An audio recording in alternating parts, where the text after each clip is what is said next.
जय शिवराय मित्रांनो, आपले स्वागत करतो यूट्यूब चॅनल रस्ते श्रवण येथे. आता आपण आलो आहोत गोरखगडाच्या पायथ्याच्या प्रवेशद्वारा येथे. या बेस विलेजचे नाव आहे देहरी गाव. जवळपास 5 तासांच्या ड्रायव्हिंग नंतर आता आपण इथे आलो आहोत. येताना आम्ही माळशेज घाटावरून आलो. इथे आम्हाला जीवधन, मोरोशीचा भैरवगड आणि हरिश्चंद्रगड दिसला. रविवारी सुमारे पहाटेचे 5:30 वाजता आम्ही वाघुलीवरून निघालो.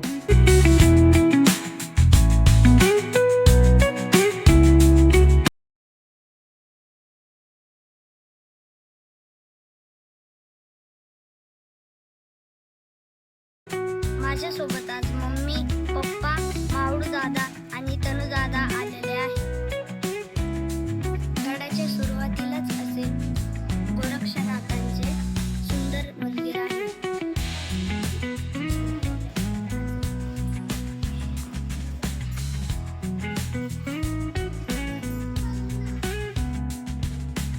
या ठिकाणी दर्शन घेऊन गडाची वाट चालू लागली.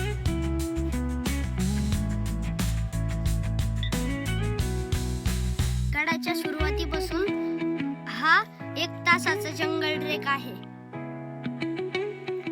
जवळपास 1 तासाची चढाई झालेली आहे आणि आम्ही आता थोडा वेळ विश्रांती घ्यायला थांबलो आहे. वाटेत जाताना आम्हाला असा सुंदर झोका मिळाला. हा नैसर्गिक झोका आहे.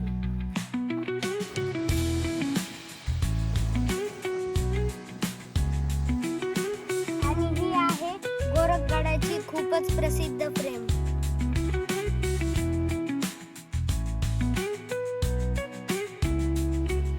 हा गड समुद्र सपाटीपासून 650 मीटर उंच आहे आणि असं म्हणतात की हा गड 7 वाहन काळी बांधला गेला होता. गडाच्या वाटेत असं वैशिष्ट्यपूर्ण झाड बघायला मिळते. सुमारे 1.5 ते 2 तासांच्या चढाईनंतर आपण गोरखगडाच्या मध्य भागात पोहोचतो आणि तिथून सुरू होतो गोरखगडाचा थरार. हा जो अवघड पॅच दिसत आहे, हाच आहे सगळ्यात अवघड गोरखगडाचा असा पॅच, जो की आम्ही आत्ता चढत आहोत.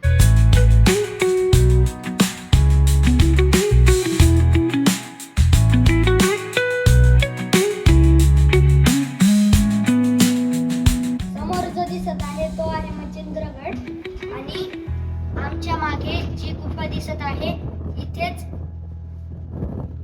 गोरक्षनाथांनी तपश्चर्या केली होती. वरती संपूर्ण खडक आहे आणि त्याच्यामध्ये अतिशय सुंदर भव्य अशी ही गुफा तयार झाली आहे.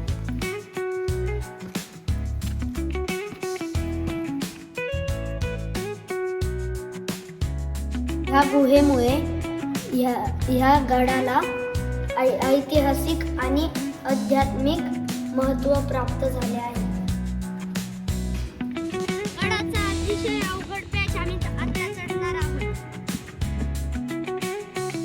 जवळपास 80 डिग्रीमध्ये कातात कोरलेल्या पायऱ्या हे गोरखगडाचं वैशिष्ट्य आहे. गडाच्या शेवटी असणारा 100 मीटरचा अवघड पॅच हा मावळू दादा आणि तनू दादाने काळजीपूर्वक सर केला. जितक्या सुरक्षेने आम्ही गडाची चढाई केली, तितके सुरक्षेने खाली गुरु शिष्य असलेल्या गोरक्षनाथ आणि मच्छिंद्रनाथ ह्यांच्या गोरखगड आणि मच्छिंद्रगड ह्या दोन्ही गडांच्या आठवणी मनात ठेवून आम्ही गडाच्या पायथ्याशी आलो. जवळपास 7.5 तासांच्या ट्रेक नंतर आता आम्ही गडाच्या पायथ्याशी आलो आहोत आणि गडावर असे आम्हाला गुप्तधन भेटलेले आहेत. धन्यवाद.